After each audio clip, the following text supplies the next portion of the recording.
नारायणाय परिपूर्णगुणार्णवाय विश्वोदयस्थितिलयोन्नियतिप्रदाय ज्ञानप्रदाय विबुधासुरसौख्यदुःख सत्कारणाय वितताय नमो नमस्ते।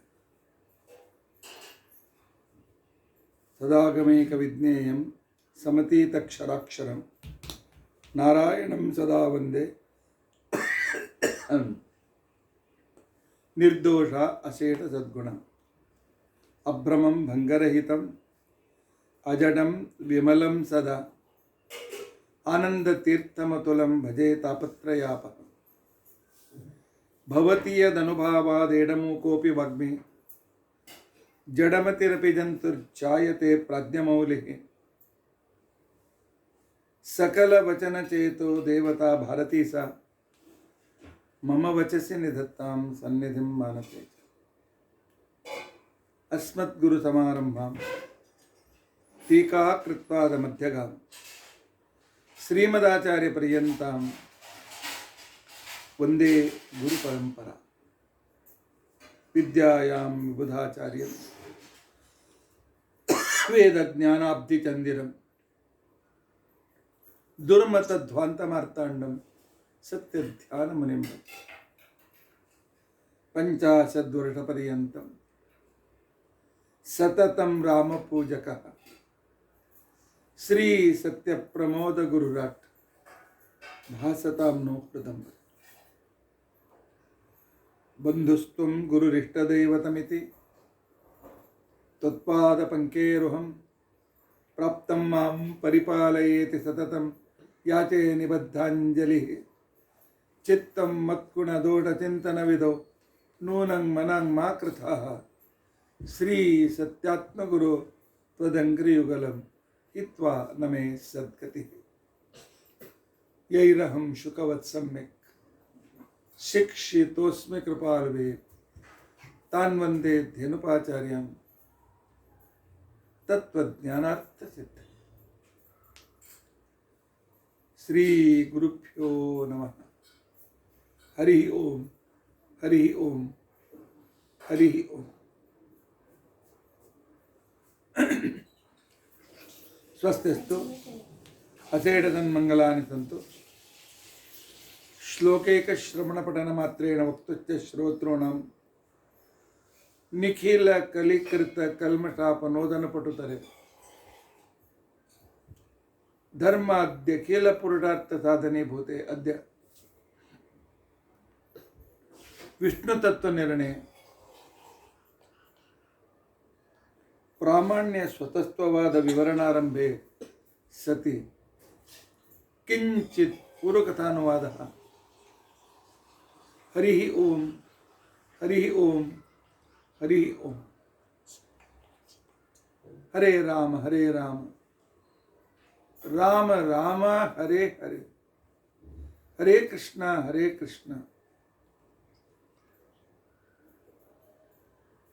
कृष्ण कृष्ण हरे हरे, हरे राम राम राम हरे हरे, हरे कृष्ण कृष्ण कृष्ण हरे हरे, हरे राम राम राम हरे हरे, हरे कृष्ण कृष्ण कृष्ण हरे हरे, हरे राम राम राम हरे हरे, हरे कृष्ण कृष्ण कृष्ण हरे।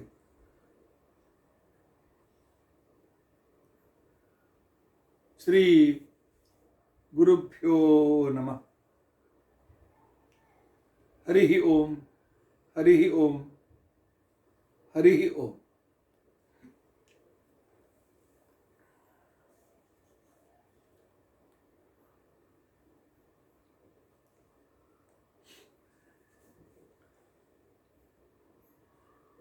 ಒಂದು ಮಹತ್ವಪೂರ್ಣವಾದ ವಿಷಯದ ಚರ್ಚೆ ವಿಷ್ಣು ತತ್ವ ನಿರ್ಣಯದಲ್ಲಿ ನಡೆದಿದೆ.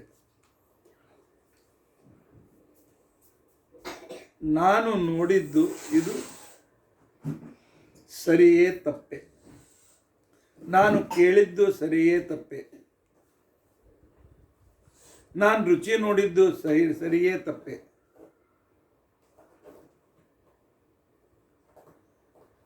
ನಾನು ಇವತ್ತು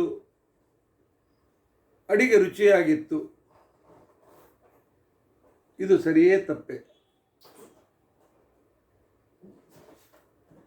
ಈ ರೀತಿಯಾಗಿರ್ತಕ್ಕಂಥ ಅನುಭವ ನಮಗೆ ನಿಮಗೆ ಇದೆಯಾ?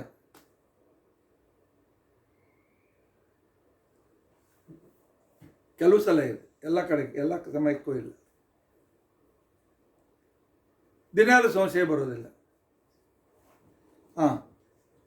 ಏನಾದರೂ ಹೊಟ್ಟೆ ಗಡಬಡ ಆದರೆ, ಇವತ್ತೇನಾದರೂ ಅಡುಗೆಯಲ್ಲಿ ಏನಾದರೂ ಹೆಚ್ಚು ಕಡಿಮೆ ಆಯಿತಾ ಅಂತ ತಿಳ್ಕೊಂಡು ಸಂಶಯ ಬರ್ತದೆ. ಆದರೆ ನನ್ನ ತಟ್ಟೆಯಲ್ಲಿ ಬಡಿಸಿದ ಅನ್ನವೇ ಹೌದೋ ಇಲ್ಲೋ ತಿನ್ನಲೋ ಬೇಡ ಅಂತ ಸಂಶಯ ಬರ್ತದೆ? ಬರೋದಿಲ್ಲ. ಆದರೆ ಜಗತ್ತಿನಲ್ಲಿ ಇಂಥ ಕೆಲವು ವಿಚಾರವಾದಿಗಳಿದ್ದಾರೆ.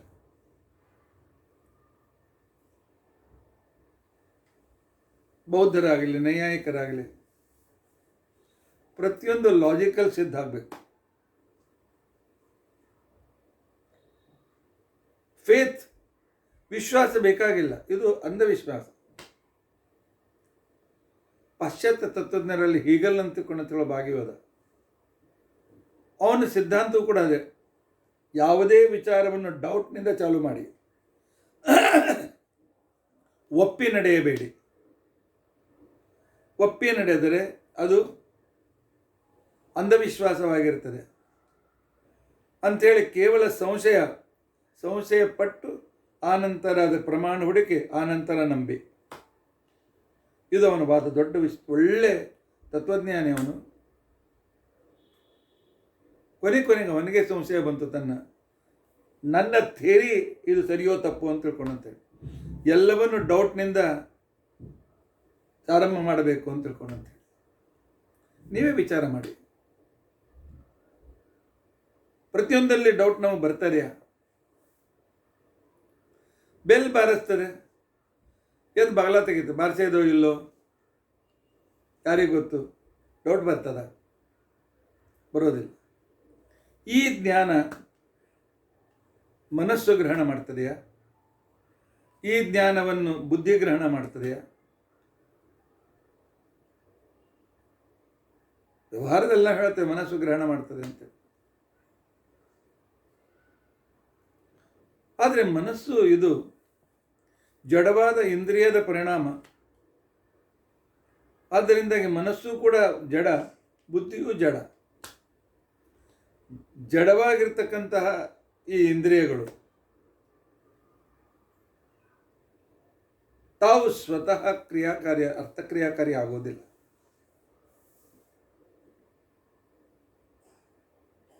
ಹಾಗಾದರೆ ಜ್ಞಾನ ಆಗೋದು ಯಾರಿಗೆ? ಮನಸ್ಸಿಗೋ, ಬುದ್ಧಿಗೋ? ಅಲ್ಲ, ಒಳಗಿದ್ದ ಚೇತನನಿಗೂ. ಆದರೆ ಎಲ್ಲ ವಾದಿಗಳು, ಸೈಕಾಲಜಿಸ್ಟಿಂದ ಹಿಡಿದುಕೊಂಡು ಆಗಮವನ್ನು ಒಪ್ಪದ, ಆಗಮವನ್ನು ಒಪ್ಪಿಯೂ ಕೂಡ ಅದರ ಬಗ್ಗೆಯೂ ಕೂಡ ಪ್ರಮಾಣ ಹುಡುಕಬೇಕು ಅಂತಕ್ಕಂತಹ ನೈಯಾಯಿಕ ವೈಶೇಷಿಕರನ್ನೆಲ್ಲ ಹಿಡಿದುಕೊಂಡು ಪ್ರತಿಯೊಬ್ಬರದು ವೈಶಿಷ್ಟ್ಯ ಏನು ಅಂತ ತಿಳ್ಕೊಂಡಂತಂದರೆ ವಿಷಯವನ್ನು ಗ್ರಹಣ ಮಾಡುವುದು ಮನಸ್ಸು ಅಂತ ತಿಳ್ಕೊಂಡಂತೇಳಿ. ಮನೆಯೇವ ಮನುಷ್ಯಾಣಂ ಕಾರಣಂ ಬಂಧ ಮೋಕ್ಷಯೋ ಅಂತನ್ನುವ ನಮ್ಮ ಮಾತು ಶಾಸ್ತ್ರವು ಕೂಡ ಮೇಲೆ ನೋಡಿದ್ರೆ ಇದೇ ರೀತಿಯ ಮಾತನ್ನು ಹೇಳದಂತೆ ಆಗ್ತದೆ. ಆದರೆ ಇಲ್ಲಿ ಪ್ರಾಬ್ಲಮ್ ಏನಿದೆ ಅಂತ ತಿಳ್ಕೊಂಡಂತಂದರೆ ಮನಸ್ಸು ಕೂಡ ಜಡ.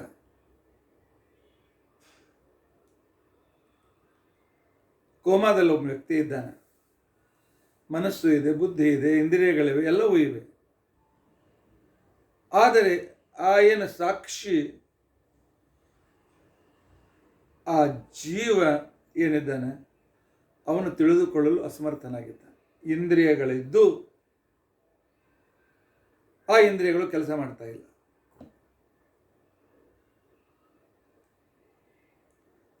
ಇದನ್ನು ನಾವು ವಿಚಾರ ಮಾಡೋದು.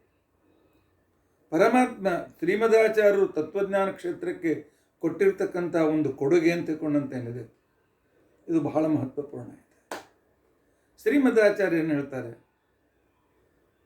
ನಾವು ಯಾವುದನ್ನು ನೋಡ್ತೇವೆ, ಇದು ವಸ್ತು ಇದೇ ರೀತಿಯಾಗಿ ಇದೆ ಅಂತ ನಾವು ಪ್ರವೃತ್ತರಾಗ್ತೇವೆ, ಆವಾಗ ಅದನ್ನು ಪ್ರಮಾಣ ಅಂಥೇಳಿ ನಾವು ಸ್ವೀಕರಿಸಿಯೇ ಪ್ರವೃತ್ತರಾಗ್ತೇವೆ.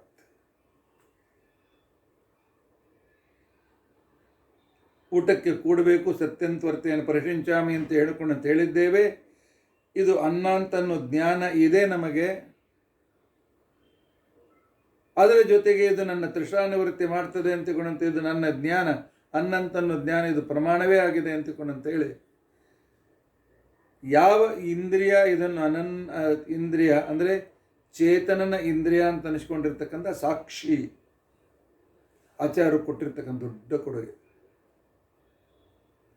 ಸಾಕ್ಷಿಯಾಗಿರ್ತಕ್ಕಂಥ ಇಂದ್ರಿಯ ಅಂತಕೊಂಡಂತೇನಿದೆ, ಅದು ಚಕ್ಷುರಿಂದ್ರಿಯದ ಮೂಲಕ ಚಕ್ಷುರಿಂದ್ರಿಯಕ್ಕೆ ವಿಶೇಷವಾಗಿ ಅಧಿಕರಣವಾಗಿರ್ತಕ್ಕಂಥ ಮನಸ್ಸಿನ ಸಹಾಯದಿಂದ ಒಳಗಿರ್ತಕ್ಕಂಥ ಸಾಕ್ಷಿ ಇಂದ್ರಿಯ ವಸ್ತುವನ್ನು ನೋಡ್ತಾನೆ. ಇದು ಅನ್ನ ಅಂತ ತಿಳಿದುಕೊಳ್ತಾನೆ, ತಿನ್ಲಿಕ್ಕೆ ಪ್ರಾರಂಭ ಮಾಡ್ತಾನೆ. ಪ್ರವಚನ ಹೇಳ್ತೀನಿ ಕೇಳ್ರಿ ಅಂತಂದ ಕ್ಷಣಕ್ಕೇನೆ ಇವರು ನಮ್ಮ ಆಚಾರ್ಯರು ತತ್ವಜ್ಞಾನ ಹೇಳ್ತಾ ಇದ್ದಾರೆ, ಆದ್ದರಿಂದಾಗಿ ಇವರು ಹೇಳುವುದು ಪ್ರಾಮಾಣಿಕ, ಅವರಲ್ಲಿರ್ತಕ್ಕಂಥ ಪ್ರಾಮಾಣ್ಯ ಜ್ಞಾನ ಸಹಿತವಾಗಿ ನಮ್ಮ ಸಾಕ್ಷಿ ಗ್ರಹಣ ಮಾಡ್ತಾರೆ. ಪ್ರತಿಯೊಂದಕ್ಕೂ ಪ್ರಮಾಣ ಅಂತ ಹುಡುಕ್ತಾ ಇದ್ದರೆ ಜಗತ್ತಿನಲ್ಲಿ ವ್ಯವಹಾರ ಆಗೋದಿಲ್ಲ ಅನ್ನೋ ಮಾತನ್ನು ನಿನ್ನೆ ದಿವಸ ನೀವು ಕೇಳಿದ್ದೀರಿ. ಯಾಕೆ ಪ್ರತಿಯೊಂದಕ್ಕೂ ಡೌಟ್ ಬಂತಿಕೊಂಡಂತಂದರೆ ಆಗ ಜಗತ್ತಿನ ವ್ಯವಹಾರ ನಡೆಯೋದಿಲ್ಲ. ಇದು ಟ್ರೇನು ವಿರಾರಕ್ಕೆ ಹೋಗ್ತದೆ, ಏರಬೇಕು,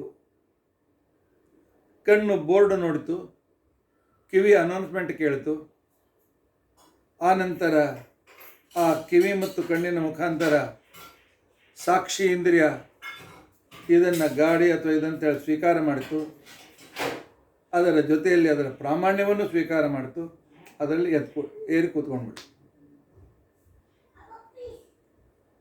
ಆ ರೀತಿಯಾಗಿ ವಸ್ತು ತನ್ನ ಪ್ರಾಮಾಣ್ಯವನ್ನು ಯಾವ ಇಂದ್ರಿಯ ವಸ್ತುವನ್ನು ಗ್ರಹಣ ಮಾಡ್ತದೆ ಅದು ಅದರ ಪ್ರಾಮಾಣ್ಯವನ್ನು ಅದೇ ಇಂದ್ರಿಯನು ಗ್ರಹಣ ಮಾಡ್ತದೆ. ಇದು ಆಚಾರ್ಯರ ಗಟ್ಟಿ ಸಿದ್ಧಾಂತ.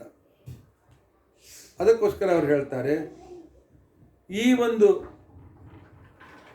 ವಿಷಯದ ಪ್ರಾಮಾಣ್ಯದ ವಿಷಯದಲ್ಲಿ ಸಂವಾದವೂ ಬೇಕಾಗಿಲ್ಲ, ಪ್ರಾಮಾಣ್ಯದ ವಿಷಯದಲ್ಲಿ ಮತ್ತೊಂದು ಪ್ರಮಾಣವೂ ಬೇಕಾಗಿಲ್ಲ.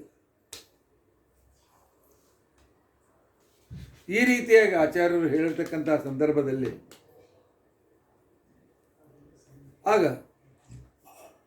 ಶಿಷ್ಯರು ಅಥವಾ ಪ್ರತಿವಾದಿಗಳು ಪ್ರಶ್ನೆ ಮಾಡ್ತಾರೆ, ಜ್ಞಾನಗ್ರಾಹಕ ಮಾತ್ರೇಣ ಇವ, ಯಾವ ಇಂದ್ರಿಯ ವಿಷಯದ ಜ್ಞಾನ ಮಾಡಿಕೊಂತೋ ಅದೇ ಪ್ರಮಾಣವನ್ನು ಗ್ರಹಣ ಮಾಡ್ತದೆ ಅಂತನ್ನೋದು ಈ ಥಿಯರಿ ಸರಿಯೇ ಅಂತ ಕೇಳಿದಾಗ ಆಚಾರ್ಯ ಉತ್ತರ ಕೊಡ್ತಾರೆ, ಸ್ವಲ್ಪ ವಿಚಾರ ಮಾಡಿ. ನಾವು ನಿಶ್ಶಂಕವಾಗಿ ಪ್ರವೃತ್ತವಾಗಬೇಕಾಗಿದ್ದರೆ ವಸ್ತುವಿನ ಪ್ರಾಮಾಣ್ಯದ ಜ್ಞಾನ ನಮಗೆ ಬೇಕು. ಪ್ರಾಮಾಣ್ಯಂ ತಾವದ ವಸ್ತುವಿನ ಪ್ರಾಮಾಣ್ಯ ಯಾವುದಾದ್ರೂ ಒಂದು ಪ್ರಮಾಣದಿಂದ ಅದನ್ನು ನಾವು ತಿಳಿದುಕೊಳ್ಳಬೇಕು. ಇಲ್ಲದಿದ್ದಿಲ್ಲ ಅಂತಕೊಂಡ್ರೆ ನಾವು ಪ್ರವೃತ್ತರಾಗೋದಿಲ್ಲ.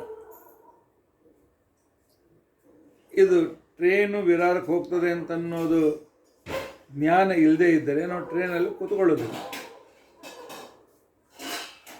ಇದು ಅನ್ನ ಅಂತನ್ನೋದು ಜ್ಞಾನದ ಪ್ರಮಾಣವಾಗದೇ ಇದ್ದರೆ ನಾವು ಅದನ್ನು ತಿನ್ನೋದಿಲ್ಲ.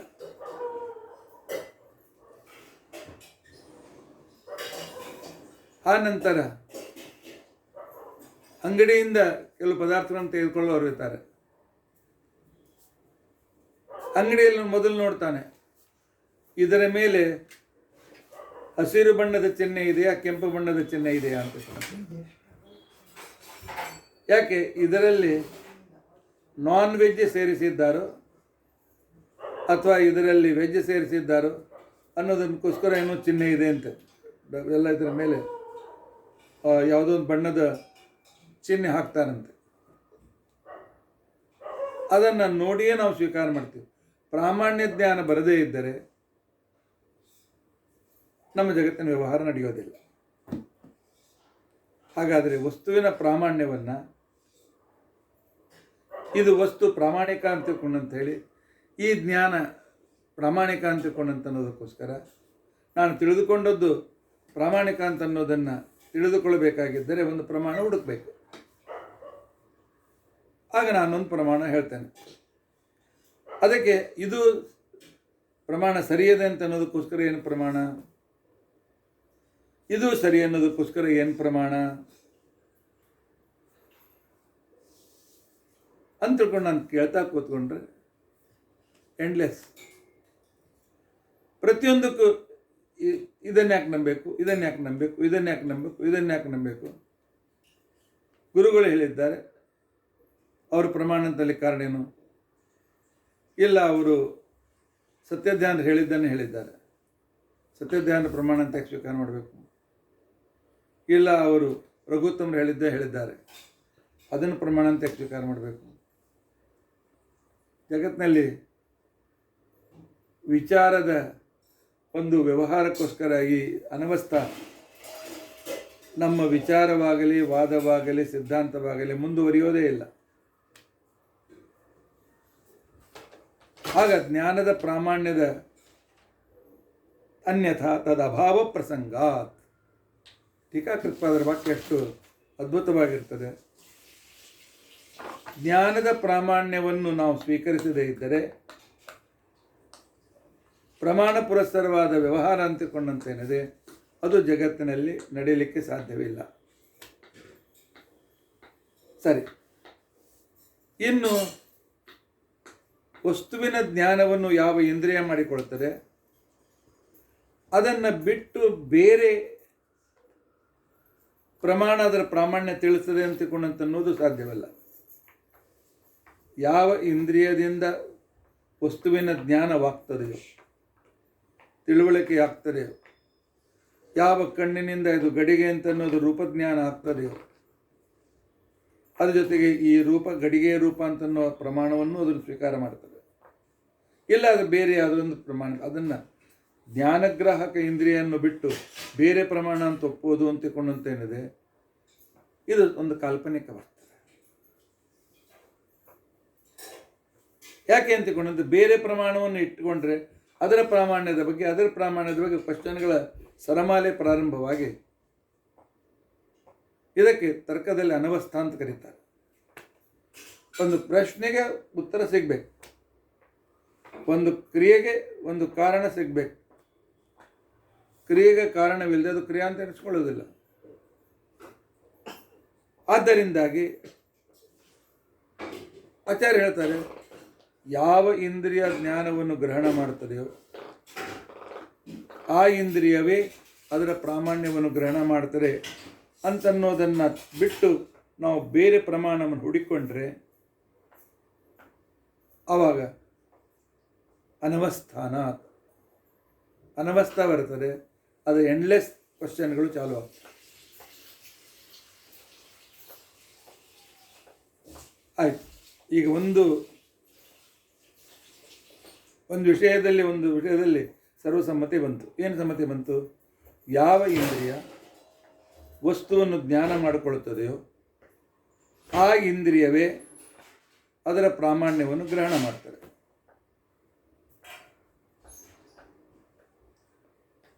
ಅದು ಬೇರೆ ಪ್ರಮಾಣದ ಬೇರೆ ರೀತಿಯಾಗಿರ್ತಕ್ಕಂಥ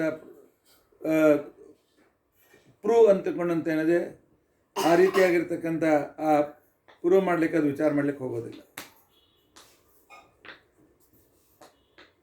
ತಾತ್ಪರ್ಯ ಏನಂತಂದರೆ ಅದು ಪ್ರಮಾಣ ಅಂತ ಇಟ್ಕೊಂಡು ಹೊರಡ್ತಾರೆ. ನಮ್ಮ ಜೀವನ ವ್ಯವಹಾರದಲ್ಲಿ ಕೂಡ ನಾವು ಪ್ರತಿ ಹೆಜ್ಜೆಗೂ ನಾವು ಇದನ್ನು ನೋಡ್ತೇವೆ.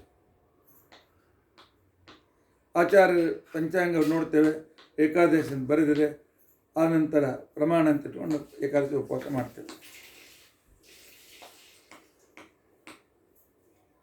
ಪಂಚಾಂಗ ಅಂತನ್ನೋದು ನಮ್ಮ ಕಣ್ಣು ಆ ಏಕಾದಶಿಯನ್ನು ಗ್ರಹಣ ಮಾಡ್ತದೆ, ಅದ್ರ ಜೊತೆ ಏಕಾದಶಿ ಹೊತ್ತಿದೆ ಅಂತ ಅನ್ನೋದು ಪ್ರಾಮಾಣ್ಯವನ್ನು ಕೂಡ ಗ್ರಹಣ ಮಾಡ್ತದೆ. ಇದು ಆಚಾರ್ಯರು ನಮಗೆ ತಿಳಿಸಿರ್ತಕ್ಕಂಥದ್ದು. ಇಲ್ಲ ಅದಕ್ಕೂ ಪ್ರಮಾಣ ಹುಡುಕೊಳ್ಬೇಕು ಅಂತಕೊಂಡಂತಂದ್ರೆ ಆ ಪ್ರಮಾಣಕ್ಕೂ ಸ್ವತಸ್ಥ ಹೇಳಬೇಕಾಗ್ತದೆ. ಇಲ್ಲೆಲ್ಲ ಮತ್ತೊಂದು ಪ್ರಮಾಣ ಬೇಕಾಗಿಲ್ಲ. ಯಾವುದಾದ್ರೂ ಒಂದು ಪ್ರಮಾಣಕ್ಕೆ ಸ್ವತಸ್ಥ ಹೇಳಬೇಕಾಗಿದ್ದರೆ ಅದಕ್ಕೆ ಇನ್ನೊಂದು ಪ್ರಮಾಣ ಬೇಕಾಗಿಲ್ಲ ಅಂತ ಅನ್ನೋದು ಹೇಳಬೇಕಾಗಿದ್ದರೆ ಮೊದಲು ಆಗಿರ್ತಕ್ಕಂಥ ಜ್ಞಾನಗ್ರಾಹಕವಾದ ಇಂದ್ರಿಯವೇ ಪ್ರಮಾಣ ಅಂತ ಗ್ರಹಣ ಮಾಡ್ತದೆ ಅಂತ ಅನ್ನೋದರಲ್ಲಿ ಯಾಕೆ ಸಂಶಯ ಪಡಬೇಕು? ಸಂಶಯ ಪಡೋದಿಲ್ಲ. ಆದ್ದರಿಂದಾಗಿ ಏನು ಬಂತು? ಯಾವ ಇಂದ್ರಿಯ ವಸ್ತುವಿನನ್ನು ಗ್ರಹಣ ಮಾಡ್ತದೆ, ಅದರ ಜ್ಞಾನ ಮಾಡಿಕೊಳ್ತದೆಯೋ ಅದೇ ಇಂದ್ರಿಯ ಅದು ಪ್ರಮಾಣ ಅಂತ ಅನ್ನೋದು ಸ್ವೀಕಾರ ಮಾಡ್ತಾರೆ. ಬೇರೆ ಪ್ರಮಾಣ ಹುಡುಕಿದರೆ ಅನವಸ್ಥಾ ಬರ್ತದೆ. ಆದ್ದರಿಂದಾಗಿ ಬೇರೆ ಪ್ರಮಾಣ ಹುಡುಕುವಂತಿಲ್ಲ, ಬ್ರೇಹ್ಮಣ ಪ್ರಮಾಣ ಹುಡುಕುವಂತಿಲ್ಲ ಅಂತ ತಿಳ್ಕೊಂಡಂತಂದಮೇಲೆ ಉಳಿದದ್ದು ಜ್ಞಾನವನ್ನು ಗ್ರಹಣ ಮಾಡುವ ಇಂದ್ರಿಯವೇ ಪ್ರಾಮಾಣ್ಯವನ್ನು ಗ್ರಹಣ ಮಾಡ್ತದೆ ಅಂತ ತಿಳ್ಕೊಂಡಂತನ್ನೋದನ್ನು ಸ್ವೀಕಾರ ಮಾಡಬೇಕಾಗ್ತದೆ. ಯಾಕೆ? ಇನ್ನೊಂದು ಚಾಯ್ಸ್ ಇಲ್ಲ. ಅದಕ್ಕೆ ತರ್ಕಶಾಸ್ತ್ರದಲ್ಲಿ ಪರಿಶೇಷಾತ್ ಜ್ಞಾನಸ್ಯ ಸ್ವತತ್ವ ಸಿದ್ಧಿ, ಪರಿಶೇಷ ನ್ಯಾಯ ಅಂತೇಳಿ ಕರೀತಾರೆ. ನೋ ಚಾಯ್ಸ್ ಇಲ್ಲದೆ ಇದ್ದಾಗ ಅದನ್ನೇ ಸ್ವೀಕಾರ ಮಾಡಬೇಕಾಗ್ತದೆ. ವ್ಯವಹಾರದಲ್ಲಿ ಕೂಡ ನಾವು ಹಾಗೆ ಮಾಡ್ತೀವಲ್ಲ, ನೋ ಚಾಯ್ಸ್. ನನ್ನ ಮಾರ್ಕೆಟಿಗೆ ಈಗ ಸಿವಿಲ್ ಇಂಜಿನ್ನಲ್ಲಿ ಸೀಟ್ ಇದೆ, ಬೇರೆ ಚಾಯ್ಸ್ ಇಲ್ಲ. ಆದ್ದರಿಂದಾಗಿ ಅಂಥ ಸಂದರ್ಭದಲ್ಲಿ ನಾನು ಅದನ್ನೇ ಗ್ರಹಣ ಮಾಡ್ತೇನೆ. ಅದಕ್ಕೋಸ್ಕರ ಟೀಕಾಕೃತ್ಪಾದರು ಹೇಳ್ತಾರೆ, ಜ್ಞಾನವನ್ನು ಗ್ರಹಣ ಮಾಡುವ ಇಂದ್ರಿಯವೇ ಅದರ ಪ್ರಾಮಾಣ್ಯವನ್ನು ಕೂಡ ಗ್ರಹಣವನ್ನು ಮಾಡ್ತದೆ. ಯಾಕೆ? ಬೇರೆ ಪ್ರಮಾಣದ ಅವಶ್ಯಕತೆ ಬೀಳೋದಿಲ್ಲ, ಇಲ್ಲದೆ ಇದ್ರೆ ಅನವಸ್ಥೆ ಬರ್ತದೆ. ಇದನ್ನು ಒಂದು ತಾರ್ಕಿಕವಾದಂತಹ ಪ್ರಿಪೋಸಿಷನ್ ತರ್ಕವಾಕ್ಯ ಈ ರೀತಿಯಾಗಿ ಟೀಕಾಕೃತ್ಪಾದರು ಅಭ್ಯಾಸವಾಗಿರ್ತಕ್ಕಂಥ ವ್ಯಕ್ತಿಗೆ ಎದುರಿಗಿಡ್ತಾರೆ. ಅದು ಶ್ರೋತೃಗಳಿಗೆ ಎಷ್ಟು ಅರ್ಥ ಆಗ್ತದೋ ಗೊತ್ತಿಲ್ಲ. ಅದು ತಿಳಿದುಕೊಳ್ಳಿಕ್ಕೆ ನಾನು ತಿಳಿಸ್ಲಿಕ್ಕೆ ಪ್ರಯತ್ನ ಮಾಡ್ತೇನೆ, ತಿಳಿದುಕೊಳ್ಳಿಕ್ಕೆ ಪ್ರಯತ್ನ ಮಾಡಿ. ಜ್ಞಾನಗತಂ ಯಾಥಾರ್ಥ್ಯಂ, ಜ್ಞಾನದಲ್ಲಿ ಇರುವ ಯಾಥಾರ್ಥ್ಯ ಅಂದರೆ ಅದು ಸರಿಯಾದ ಜ್ಞಾನ ಅಂತಿಕೊಂಡಂತನ್ನುವುದು, ಅದು ಪ್ರಾಮಾಣಿಕ ಅಂತನ್ನುವುದು. ತದ್ಗ್ರಾಹಕೇಣೇವ ಗ್ರಾಹ್ಯಂ, ಯಾವ ಇಂದ್ರಿಯ ಆ ವಸ್ತುವನ್ನು ಧ್ಯಾನ ಮಾಡಿಕೊಳ್ಳುತ್ತದೆಯೋ ಅದೇ ಇಂದ್ರಿಯ ಅದರ ಯಾಥಾರ್ಥ್ಯವನ್ನು, ಅದರ ಪ್ರಾಮಾಣ್ಯವನ್ನು ಕೂಡ ಸ್ವೀಕಾರ ಮಾಡ್ತದೆ. ಯಾಕೆ? ಗ್ರಾಹಕಾಂತರ ಅನುಪಪತ್ತೌ, ಬೇರೆ ಇಂದ್ರಿಯ ಅದನ್ನು ಸ್ವೀಕಾರ ಮಾಡಲಿಕ್ಕೆ ಸಮರ್ಥವಾಗಿಲ್ಲ. ಘಟ ಅಂತಿಕೊಂಡಂತನ್ನೋ ಜ್ಞಾನವನ್ನು ಚಕ್ಷುರಿಂದ್ರಿಯದ ಮುಖಾಂತರ ಸಾಕ್ಷಿ ಸ್ವೀಕಾರ ಮಾಡುವಾಗ ಅದನ್ನು ಶ್ರೋತ್ರೇಂದ್ರಿಯದಿಂದಾಗಲಿ ಘ್ರಾಣೇಂದ್ರಿಯದಿಂದಾಗಲಿ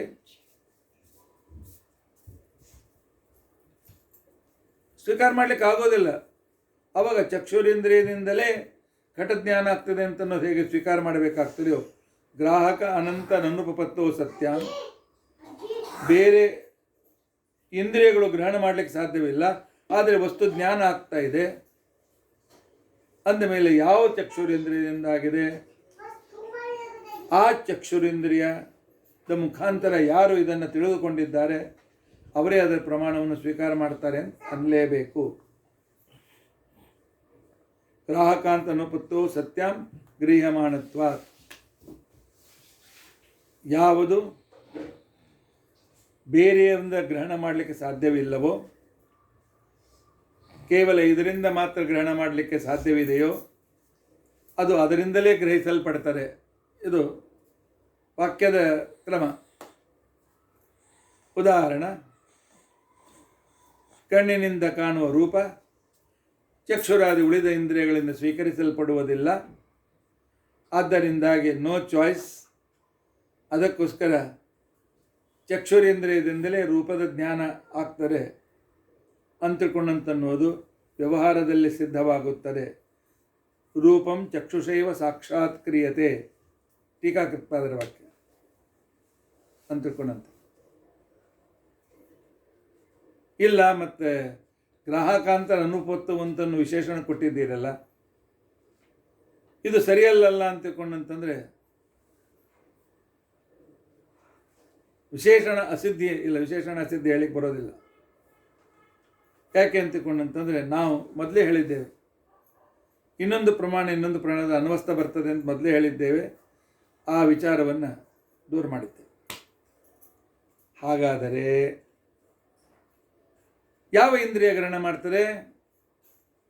ಜಡವಾದ ಚಕ್ಷುರೇಂದ್ರಿಯ ಗ್ರಹಣ ಮಾಡೋದಿಲ್ಲ. ಚಕ್ಷುರೇಂದ್ರಿಯಕ್ಕೆ ಅಧಿಕರಣವಾಗಿರ್ತಕ್ಕಂಥ ಮನಸ್ಸು, ಬುದ್ಧಿ ಅವುಗಳು ಗ್ರಹಣ ಮಾಡೋದಿಲ್ಲ. ಇವುಗಳನ್ನು ಸಾಧನವಾಗಿ ಇಟ್ಟುಕೊಂಡು ಸಾಕ್ಷಿಯಂತೆ ಚೇತನನ ಒಂದು ತಿಳಿದುಕೊಳ್ಳುವ ಏನೋ ಒಂದು ವಿಶಿಷ್ಟವಾದ ಇಂದ್ರಿಯ ದೇವರು ಕೊಟ್ಟಿದ್ದಾನೆ. ವಸ್ತುವನ್ನು ತಿಳಿದುಕೊಳ್ಳುವ, ಈಗ ನಾವು ಬ್ರೇನ್ನಿಂದ ತಿಳಿದುಕೊಳ್ತೇವೆ, ಅದು ಇವೆಲ್ಲ ಸಾಧನಗಳು ಅಥವಾ ಜ್ಞಾನಕ್ಕೆ ಅಧಿಕರಣಗಳು. ಜ್ಞಾನವನ್ನು ಗ್ರಹಣ ಮಾಡ್ತಕ್ಕಂಥದ್ದು ಕೇವಲ ಸಾಕ್ಷಿ ಮಾತ್ರ. ಆದ್ದರಿಂದಾಗಿ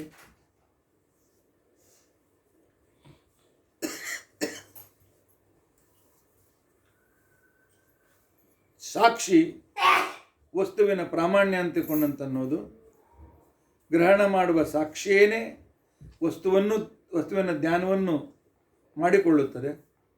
ಅದರ ಪ್ರಾಮಾಣ್ಯವನ್ನು ಕೂಡ ಅದು ನಿಶ್ಚಯ ಮಾಡ್ತದೆ. ಇಲ್ಲ ಮತ್ತು ಸಾಕ್ಷಿಯನ್ನು ಕೂಡ ಮನಸ್ಸು ಇಂದ್ರಿಯಗಳಂತೆ ನಾವು ಜಡ ಅಂತ ಯಾಕೆ ಅನ್ಬಾರ್ದು?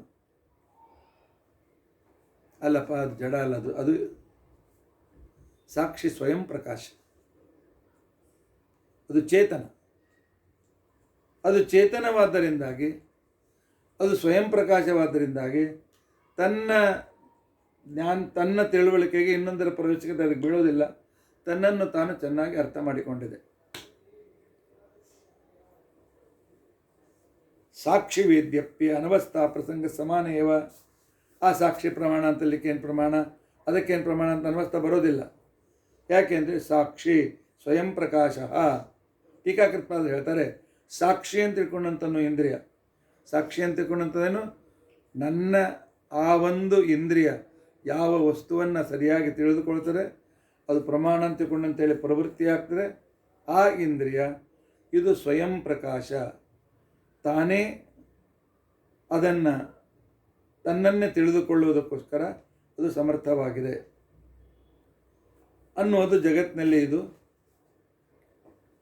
ಎಲ್ಲರೂ ಒಳ್ಳೆಯ ವಿಚಾರವಂತರು ಸ್ವೀಕಾರ ಮಾಡಿರ್ತಕ್ಕಂಥ ಕ್ರಮ. ಅದನ್ನು ನಿತ್ಯ ಜೀವನದಲ್ಲಿ ಅನುಭವಕ್ಕೆ ಬರತಕ್ಕಂಥ ಸಂದರ್ಭದಲ್ಲಿ ಸಾರು ಮಾಡಬೇಕಾಗಿದೆ, ಬೇಳೆಯನ್ನು ಕುದಿಸ್ಲಿಕ್ಕೆ ಇಟ್ಟಿದ್ದೇನೆ, ಇದು ಬೇಳೆ ಅನ್ನುವ ಜ್ಞಾನ, ಇದು ಅಕ್ಕಿ ಅಂತ ಅನ್ನೋ ಜ್ಞಾನ, ಇದು ನೀರು ಅಂತನ್ನೋ ಜ್ಞಾನ, ಅಥವಾ ಹೊರಗಿನಿಂದ ಬಂದಿರತಕ್ಕಂಥ ಬೆಲ್ ಬಾರಿಸಿದ ಜ್ಞಾನ ಶ್ರೋತ್ರೇಂದ್ರಿಯದಿಂದ ಗ್ರಹಣವಾಗ್ತದೆ, ಚಕ್ಷುರೇಂದ್ರಿಯದಿಂದ ಅಲ್ಲ. ಬರ್ತಕ್ಕಂತಹ ಸುವಾಸನೆಯೋ ದುರ್ವಾಸನೆಯೋ ಅದನ್ನು ಗ್ರಹಣ ಮಾಡ್ತಕ್ಕಂಥದ್ದು ಘ್ರಾಣೇಂದ್ರಿಯ ಮುಖಾಂತರ ಸಾಕ್ಷೇಂದ್ರಿಯ. ಒಟ್ಟು ಇಂದ್ರಿಯಗಳ ಮುಖಾಂತರ ಗ್ರಹಣ ಮಾಡುವ ಆ ಒಂದು ಚೇತನನಲ್ಲಿ ಇರತಕ್ಕಂಥ ಸಾಕ್ಷಿ ಇಂದ್ರಿಯ ಅಂತಿಕೊಂಡಂತೇನಿದೆ, ಅದರಿಂದಲೇ ಅದರ ಪ್ರಾಮಾಣ್ಯವು ಕೂಡ ನಿಶ್ಚಿತವಾಗ್ತದೆ. ಅದಕ್ಕೆ ವಾದ ಹೇಳ್ತಾನೆ, ಸಾಕ್ಷಿ ಅಂತನ್ನು ಇಂದ್ರಿಯವನ್ನು ಸ್ವೀಕಾರ ಮಾಡುವ ಬದಲಾಗಿ ಜ್ಞಾನವೇ ಸ್ವಯಂ ಪ್ರಕಾಶ ಅಂತ ಯಾಕನ್ನಬಾರದು. ಜ್ಞಾನ ಮಾಡಿಕೊಳ್ಳುವುದು ಸಾಕ್ಷಿ ಇಂದ್ರಿಯ, ಆ ಜ್ಞಾನವೇ ಸ್ವಯಂ ಪ್ರಕಾಶ ಅಂತ ಯಾಕನ್ನಬಾರದು? ಜ್ಞಾನ ತಾನೇ ತಿಳುವಳಿಕೆ ಅಂತಿಕೊಂಡಂತೇನಿದೆ, ಆ ತಿಳುವಳಿಕೆ ತಾನೇ ತನ್ನ ಪ್ರಮಾಣವನ್ನು ಸ್ವೀಕಾರ ಮಾಡುತ್ತೆ ಅಂತ ಯಾಕನ್ನಬಾರದು? ಸಾಕ್ಷಿ ಇಂದ್ರಿಯವನ್ನು ಯಾಕೆ ಸ್ವೀಕಾರ ಮಾಡಬೇಕು ಅಂತನ್ನೋ ಪ್ರಶ್ನೆ ಬಂದಾಗ ಅದಕ್ಕೆ ಟೀಕಾಕೃತ ಉತ್ತರ ಕೊಡ್ತೇವೆ. ಭಾಳ ಸೂಕ್ಷ್ಮವಾದ ಸೈಕಾಲಜಿಕಲ್ ವಿಚಾರ ಸರಣಿ ಇದು. ಅಂತಃಕರಣ ವೃತ್ತೇ ಜ್ಞಾನಸ್ಯ ಜಡತ್ವೇನ, ಅಂತಃಕರಣದಿಂದ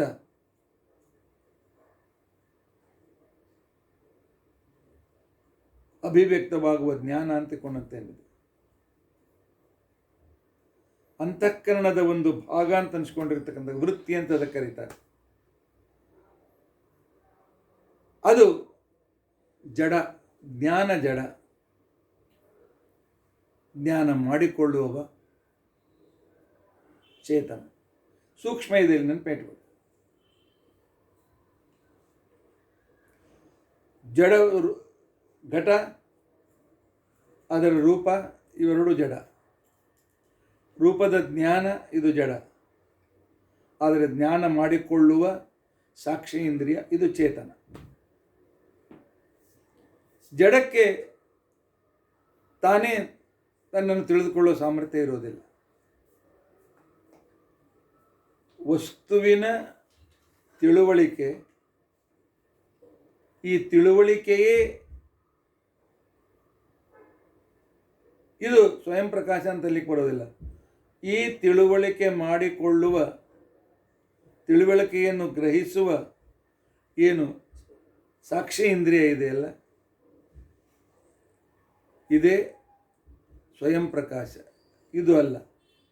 ಇದು ಯಾಕೆ ಅಂತಿಕೊಂಡಂತಂದರೆ ಜಡವಾದ ಅಂತಃಕರಣದ ವೃತ್ತಿ ಜ್ಞಾನವಾದ್ದರಿಂದಾಗಿ, ಅದಕ್ಕೆ ಅದು ಜಡವಾದ್ದರಿಂದಾಗಿ ಅದು ಸ್ವಯಂ ಪ್ರಕಾಶವಾಗಲಿಕ್ಕೆ ಸಾಧ್ಯವಿಲ್ಲ.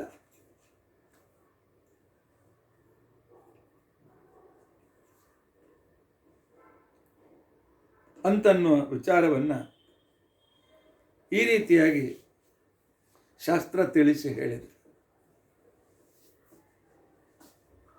ಟೀಕಾಕೃತ್ಪಾದರ ಇಲ್ಲಿಯವರೆಗಿನ ವಿಚಾರವನ್ನು ಸಂಕ್ಷಿಪ್ತವಾಗಿ ನಾವು ಈ ರೀತಿಯಾಗಿ ತಿಳಿದುಕೊಳ್ಬಹುದು. ಜ್ಞಾನದ ಪ್ರಾಮಾಣ್ಯ ಬೇರೆ ಪ್ರಮಾಣ ಗ್ರಹಿಸ್ತದೆ ಅಂತಿಕೊಂಡಂತಂದರೆ ಆ ಪ್ರಮಾಣಕ್ಕೆ ಇನ್ನೊಂದು ಪ್ರಮಾಣ, ಆ ಪ್ರಮಾಣಕ್ಕೆ ಇನ್ನೊಂದು ಮೂರನೇ ಪ್ರಮಾಣ, ನಾಲ್ಕನೇ ಪ್ರಮಾಣ, ಈ ರೀತಿಯಾಗಿ ಕೊನೆಗೆ ಎಲ್ಲೂ ನಿಲ್ಲದ ಸಂಶಯದ ಸರಮಾಲೆ ಪ್ರಾರಂಭವಾಗುವುದರಿಂದ ಅದಕ್ಕೆ ಅನವಸ್ಥಾ ಅಂತ ತಿಳ್ಕೊಂಡಂತೇಳಿ ಕರೀತಾರೆ. ಆದ್ದರಿಂದಾಗಿ ಸಾಕ್ಷಿ ಅಂತನ್ನೋ ಇಂದ್ರವನ್ನು ಪರಿಶೇಷ ನ್ಯಾಯದಿಂದ ಸ್ವೀಕಾರ ಮಾಡಲೇಬೇಕು.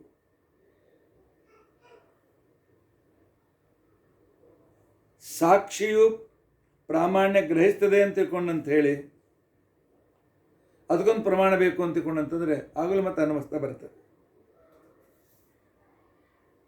ಹೇಗೆಂದರೆ ಘಟ, ಪಟ, ಮಡಿಕೆ, ಬಟ್ಟೆ ಇವು ಹೊರಗಿನ ಬಾಹ್ಯ ಪದಾರ್ಥಗಳು. ಇವುಗಳನ್ನು ತಿಳಿಯುವುದಕ್ಕೋಸ್ಕರ ಚಕ್ಷುರಿಂದ್ರಿಯ ಇದು ಕರ್ಣ ಅಂದರೆ ಸಾಧನ. ಆ ಇಂದ್ರಿಯದಿಂದ ಹುಟ್ಟಿದ್ದು ಅದರ ವೃತ್ತಿ ಜ್ಞಾನ. ಆ ಜ್ಞಾನಕ್ಕೆ ನಮ್ಮ ಮನಸ್ಸು ಆಶ್ರಯವಾಗಿದೆ. ಆದರೆ ಮನಸ್ಸಿನಲ್ಲಿ ಆಶ್ರಯವನ್ನು ಪಡೆದ ಜ್ಞಾನ ಅದನ್ನು ಗ್ರಹಣ ಮಾಡತಕ್ಕಂಥ ಒಂದು ಇಂದ್ರಿಯ ಅಂತೇನಿದೆ ಅದು ಸಾಕ್ಷಿ. ಈ ಸೂಕ್ಷ್ಮ ನೆನಪಿನ ಇಟ್ಕೊಳ್ಳಿ.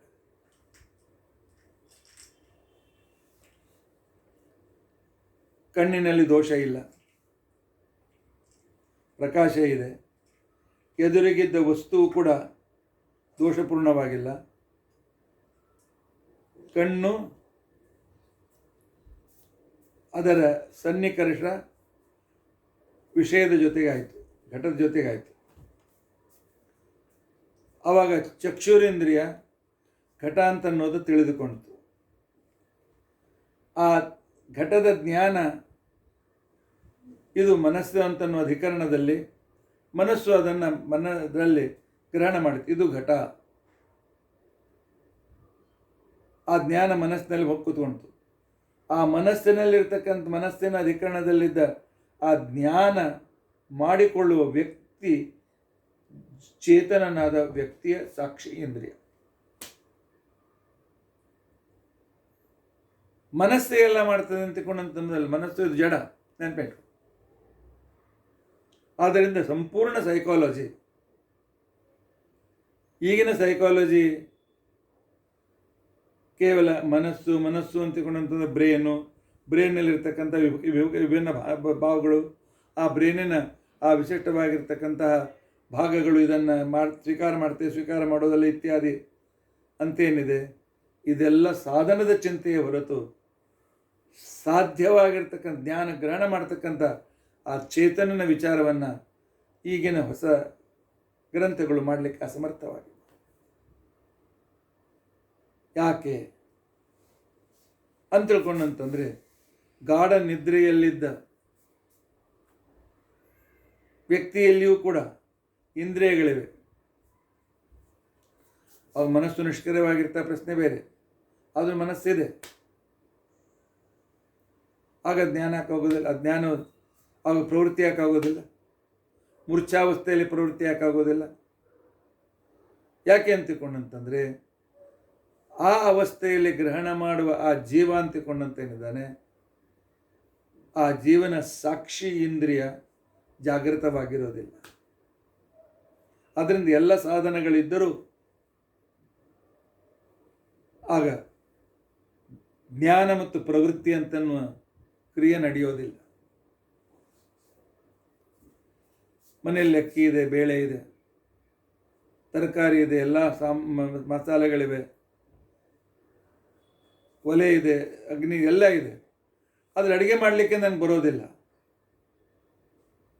ಅಂತ ಸಂದರ್ಭಕ್ಕೆಲ್ಲ ಸಾಧನಗಳಿದ್ದು ಪ್ರಯೋಜನವೇನು? ಸಾಧನಗಳಿಂದ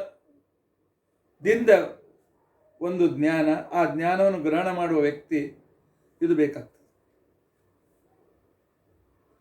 ಕ್ಲಾಸ್ನಲ್ಲಿ ಅಧ್ಯಾಪಕ ಪಾಠ ಮಾಡ್ತಾ ಇದ್ದಾನೆ, ಅಲ್ಲಿ ಯಾವ ವಿದ್ಯಾರ್ಥಿಗಳೂ ಇಲ್ಲ. ಬೆಂಚುಗಳು ಆ ಜ್ಞಾನವನ್ನು ಗ್ರಹಣ ಮಾಡುತ್ತವೆ? ಇಲ್ಲ.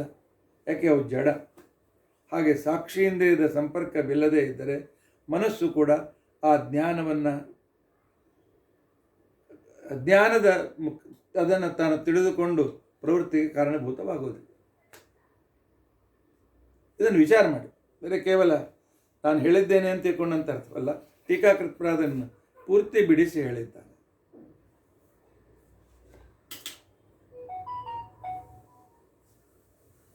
ಆದ್ದರಿಂದಾಗಿ ಜ್ಞಾನ ಸಾಕ್ಷಿ ಜ್ಞಾನ ಸ್ವರೂಪವಾದ್ದರಿಂದಾಗಿ ಅದು ತನ್ನ ಪ್ರಾಮಾಣ್ಯವನ್ನು ತಾನೇ ಸ್ವೀಕಾರ ಮಾಡ್ತದೆ.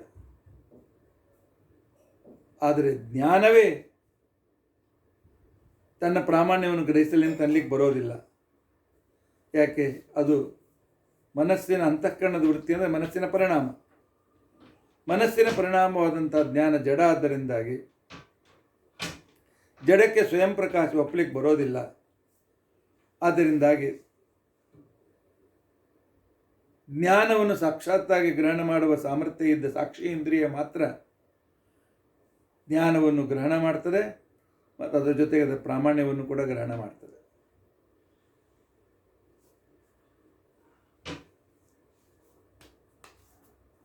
ಅಂತಂದರೆ ಸಾಕ್ಷಿ ಇಂದ್ರಿಯ ವಸ್ತುವನ್ನು ತಿಳಿದುಕೊಳ್ಳುವ ಜೊತೆಯಲ್ಲಿ ಅದರ ಪ್ರಾಮಾಣ್ಯವನ್ನು ಕೂಡ ಗ್ರಹಣ ಮಾಡ್ತದೆ ಅಂತ ನೀವು ಹೇಳಿದಿರಿ. ಹಾಗಾದರೆ ಕಪ್ಪೆ ಚಿಪ್ಪನ್ನು ನಾನು ನೋಡಿದೆ, ರಜತ ಅಂತ ತಿಳಿದುಕೊಂಡೆ.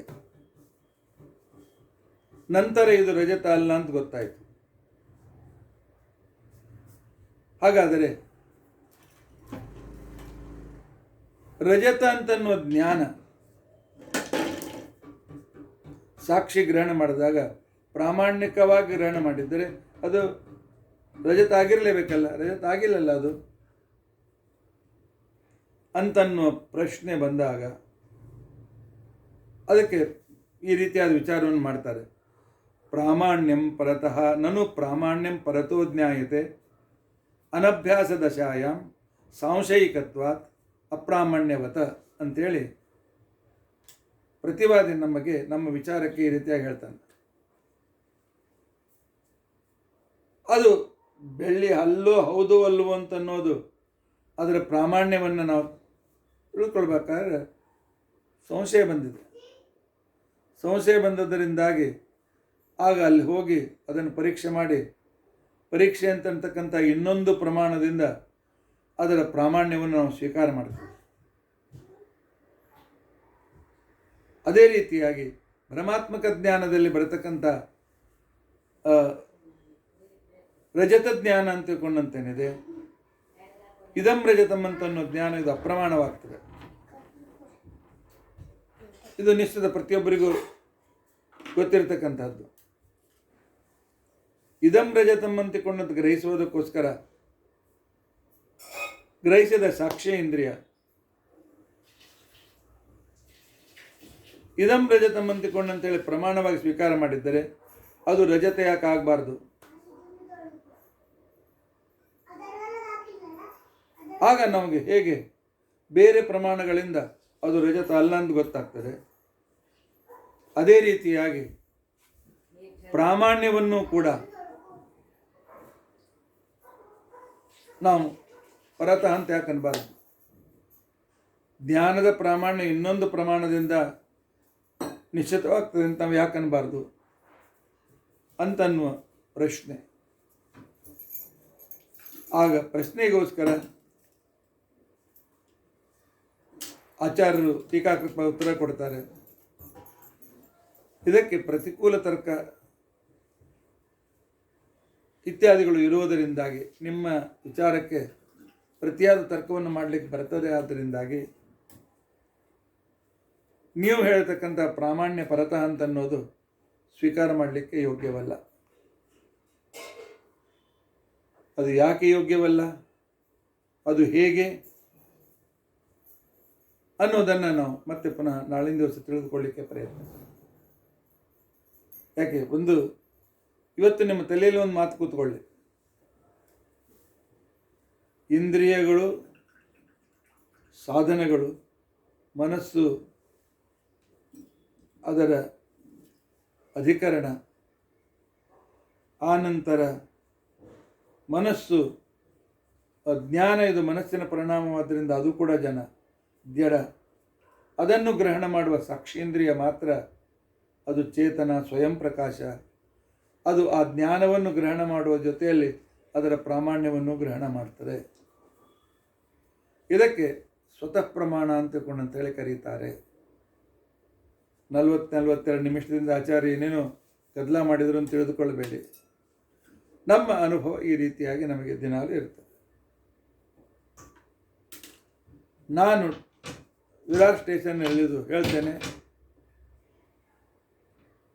ಬೋಳಿಂಗ್ನಲ್ಲಿರ್ತಕ್ಕಂಥ ನಮ್ಮ ಮಂದಿರಕ್ಕೆ ನಡೆಯುತ್ತೆ. ಮಂದಿರದ ಎದುರಿಗೆ ನಿಂತಾಕ್ಷಣಕ್ಕೇನೆ ಇದು ಮಂದಿರ ಅಂತನ್ನೋ ಜ್ಞಾನ ಆಗ್ತದೆ. ಅದಕ್ಕೆ ಬೇರೆ ಪ್ರಮಾಣ ಬೇಕೆ? ಊರಿಂದ ಬಂದ ನನ್ನ ಮಗನನ್ನು ಇವನ ಮಗ ಅಂತೇಳಿ ನಾನು ಸ್ವೀಕಾರ ಮಾಡುವಾಗ ಅದಕ್ಕೆ ಬೇರೆ ಪ್ರಮಾಣ ಬೇಕೆ? ಇಲ್ಲ. ಆದರೆ ಇದೇ ಗೊಂದಲದಲ್ಲಿ ನಾನು ತಿಳಿದುಕೊಂಡದ್ದು ಸರಿ ಅಂತನ್ನೋದು, ಇದು ಹೇಗೆ ಯಾವ ಪ್ರಮಾಣದಿಂದ ಹುಡುಕಬೇಕು ಅಂತ ಗದ್ದಲದಲ್ಲಿ ಶ್ರೀಮದಾಚಾರ್ಯಕ್ಕಿಂತ ಮೊದಲು ಬಂದಿರತಕ್ಕಂಥ ಎಲ್ಲ ವಿಚಾರವಾದಿಗಳು ಒಂದು ಭ್ರಮಾತ್ಮಕ ಸ್ಥಿತಿಯಲ್ಲಿತ್ತು. ಪ್ರಾಮಾಣ್ಯಂ ಪರತಃ ಅಂತೇಳಿ ತಾವು ಅತಿ ಗಟ್ಟಿಮುಟ್ಟಾಗಿ ವಾದವನ್ನು ಮಂಡನೆ ಮಾಡಿದ್ದು. ಆಚಾರ್ಯರು ಹೇಳ್ತಾರೆ, ಇಲ್ಲ, ಹಾಗಾದರೆ ಅನವಸ್ಥಾ ಬರ್ತದೆ. ಆದ್ದರಿಂದಾಗಿ ಅದಕ್ಕೆ ಸಾಕ್ಷಿ ಅಂತನ್ನು ಇಂದ್ರಿಯವನ್ನು ಸ್ವೀಕಾರ ಮಾಡಬೇಕು, ಚೇತನವಾದ ಇಂದ್ರಿಯವನ್ನು ಸ್ವೀಕಾರ ಮಾಡಬೇಕು. ಜಡದಿಂದ ಇದು ಆಗೋದಿಲ್ಲ, ಜಡ ಸ್ವಯಂ ಪ್ರಕಾಶವಾಗಲಿಕ್ಕೆ ಸಾಧ್ಯವಿಲ್ಲ. ಸಾಕ್ಷೀಂದ್ರಿಯ ಇದು ಸ್ವಯಂ ಪ್ರಕಾಶವಾದ್ದರಿಂದಾಗಿ ಅದನ್ನು ಆ ಸಾಕ್ಷೇಂದ್ರದಿಂದಲೇ ಪ್ರಮಾಣದ ಗ್ರಹಣವೂ ಕೂಡ ಆಗ್ತದೆ ಅಂತನ್ನುವ ವಿಚಾರವನ್ನು ಹೇಳಿದ್ದನ್ನು ಇವತ್ತಿನ ದಿವಸ ನಾವು ನಿನ್ನೆಯೂ ಕೂಡ ಇದನ್ನು ಅರ್ಥ ಮಾಡ್ಕೊಳ್ಳೋ ಪ್ರಯತ್ನ ಮಾಡಿದ್ದೇವೆ. ಇಷ್ಟನ್ನು ಇವತ್ತಿನ ದಿವಸ ಗಟ್ಟಿಯಾಗಿಟ್ಟುಕೊಳ್ಳೋಣ. ಯಾವುದೇ ವಸ್ತುವಿನ ಪ್ರಮಾಣದ ಇದು ಸರಿಯಂತೆ ಅನ್ನೋ ಜ್ಞಾನ ಇದು ಯಾವಾಗಲೂ ಯಾವ ಇಂದ್ರಿಯದಿಂದ ಅದನ್ನು ತಿಳಿದುಕೊಂಡಿರ್ತೇವೆ ಅದರಿಂದಲೇ ಅದನ್ನು ನಿಷ್ಠೆ ಮಾಡಿ. ನಾನು ಬರೆದ ಆನ್ಸರ್ ಮನಸ್ಸಿನಲ್ಲಿರುವ ಸ್ಮೃತಿಯಿಂದ ನೆನಪು ಮಾಡಿಕೊಂಡು ಇದೇ ಆನ್ಸರ್ ಅಂತ ತಿಳ್ಕೊಂಡು ಅಂತೇಳಿ ನಾನು ನನ್ನ ಪ್ರತಿವಿಜ್ಞಾನದಿಂದ ಬರೆದಾಗ ಯಾವ ಮನದ ಮುಖಾಂತರ ಅದನ್ನು ಪ್ರತಿಪಾದನೆ ಮಾಡಿದ್ದೇನೆಯೋ ಅದೇ ಮನ ಅದರ ಪ್ರಾಮಾಣ್ಯದ ಜ್ಞಾನವನ್ನು ಸ್ವೀಕಾರ ಮಾಡುವಾಗ ಮನದಲ್ಲಿ ಅಧಿಕರಣವಾಗಿರುವ ಆ ಜ್ಞಾನವನ್ನು ನನ್ನ ಚಕ್ಷುರಿಂದ್ರಿಯ ಸ್ವೀಕಾರ ಮಾಡಿ ನಾನು ಬರೆದ ಉತ್ತರ ಸರಿ ಟಿಕ್ ಮಾಡಿದ್ದೇನೆ ಅಂತ ತಿಳ್ಕೊಂಡಂತೇಳಿ ಆ ರೀತಿಯಾದ ಕ್ರಮದಲ್ಲಿ ಇದೆ. ಪ್ರತಿಯೊಂದಕ್ಕೂ ಸಂಶಯ ಬರಲಿಕ್ಕೆ ಪ್ರಾರಂಭವಾದರೆ ನಾವು ಪೇಪರ್ ಬರೀಲಿಕ್ಕೆ ಆಗೋದಿಲ್ಲ, ಜೀವನದಲ್ಲಿ ಮುಂದುವರಿಲಿಕ್ಕೆ ಆಗೋದಿಲ್ಲ. ಇದನ್ನು ನಾವು ಸರಿಯಾಗಿ ಅರ್ಥ ಮಾಡಿಕೊಳ್ಳಬೇಕು. ಇನ್ನು ಅಪ್ರಾಮಾಣ್ಯ ಫಲತಃ ಹೇಗಿರ್ತದೆ? ಅಪ್ರಾಮಾಣ್ಯಕ್ಕೆ ಮಾತ್ರ ಸ್ವತಸ್ತ್ವ ಇಲ್ಲ, ಅದಕ್ಕೆ ಬೇರೆ ಪ್ರಮಾಣದ ಅವಶ್ಯಕತೆ ಬೀಳ್ತದೆ. ಅದು ಹೇಗೆ ಅನ್ನೋದನ್ನು ನಾವು ನಾಳಿನ ದಿವಸ ತಿಳಿದುಕೊಳ್ಳಿಕ್ಕೆ ಪ್ರಯತ್ನಿಸೋಣ. ನನಗೆ ಗೊತ್ತಿದೆ ವಿಷಯ ಅಭ್ಯಾಸ ಇರ್ತಕ್ಕಂಥವ್ರಿಗೇನು ಕಠಿಣ ಇಲ್ಲ. ಸ್ವಲ್ಪ ವಿಷಯವನ್ನು ಅರ್ಥ ಮಾಡಿಕೊಳ್ತಕ್ಕಂಥವ್ರಿಗೂ ಏನು ಕಠಿಣ ಇಲ್ಲ. ಅದು ಅರ್ಥ ಆಗೋದಿಲ್ಲ ಅಂತ ತಿಳ್ಕೊಂಡಂತೇಳಿ ಮೊದಲೇ ನಿರ್ಧಾರ ಮಾಡಿರ್ತಕ್ಕಂಥವರಿಗೆ ಅದು ಅರ್ಥವಾಗೋದು ಕಠಿಣ. ಹಾಗೆ ನಿರ್ಧಾರ ಮಾಡಬೇಡಿ. ಆಚಾರ್ಯರು ಎಲ್ಲರಿಗೂ ತಿಳಿಸೋದಕ್ಕೋಸ್ಕರವೇ ಈ ಗ್ರಂಥವನ್ನು ಬರೆದಿದ್ದಾರೆ.